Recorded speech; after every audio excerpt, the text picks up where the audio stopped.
So this aloe has been in our keeping for this winter. A friend is down in the south and asked us to watch it for him.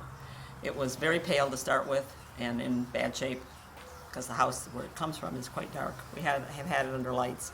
And now we've got much longer growth, much greener growth, and it's a very crowded pot, and it's ugly. These are competing with each other. They could be much bigger. They could be much more useful as medicinal aloe.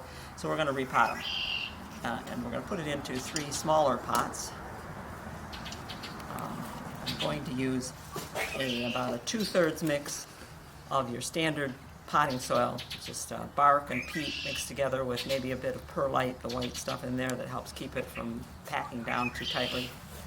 And I'm going to mix that about 2/3 of that kind of soil along with sand. And I'm mixing it with sand because aloe is a succulent. It's a plant that normally grows in a very airy soil. It might be full of gravel, pumice, maybe use a cactus mix to mix it up. But the roots like to have a lot of oxygen around them, not sitting wet. So something like sand, and this is just the sand that you would get at the home store. Sand is going to help keep that open.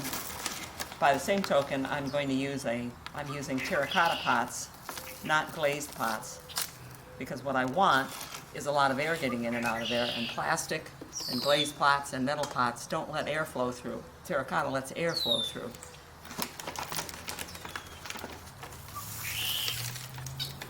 I'm so glad to finally be back outside again. Well, I mean, I've been outside off and on all winter long, but I mean, be able to do things like this outside and make my messes outside and not inside in the kitchen or the utility room. Probably Steve, who does so much of the vacuuming in the house, is glad of that too. I'm just mixing them together.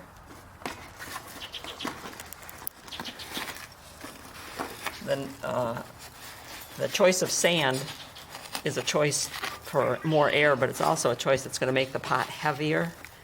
If you'd rather not have such a heavy pot, then you can buy pumice, which is what's put in the cactus mix. It's pumice. It's very air-filled little stones that don't have much weight to them. And I'm also going to put in just a couple pinches of an organic slow-release fertilizer. This one's made with fish meal and feather meal. Some of them are made with cottonseed meal, poultry manure, but this is a slow release, so it's not going to burn roots by taking water out of the roots. They recommend a tablespoon for a gallon pot when you're potting new. I'm just going to put a handful in and mix it around. I'm not worried about it burning the roots. I just would like the plant to have a little bit of something to go on, because now is really the time, really the time to get a house plant into a bigger pot or a new pot. Things just burst this time of year. Always, in my experience, our bay tree and rosemary started pushing out new growth right about now. And when that new growth comes out on the top, on the leaves, what you've got is new roots growing too, and you want those new roots to be growing and taking up everything that they need. Okay, let's see how this works. And to see how it works, we have to see what we got. So come out of this pot here.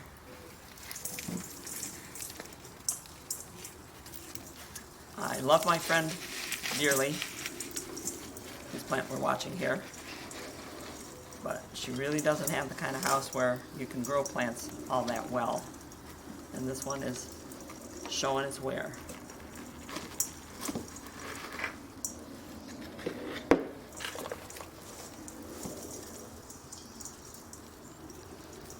So I'm going to break up the root ball so that I can get the plants out. It's very dry. I'm going to get this pot out of here because we don't really need it. We can make a mess. It's quite dry. That's really what you want to do with your succulents and your cacti and it's the succulent plants, is let them dry down between watering. Don't go watering them and keeping it always moist. It's not the kind of environment that they evolved in, not what they're gonna be happy with.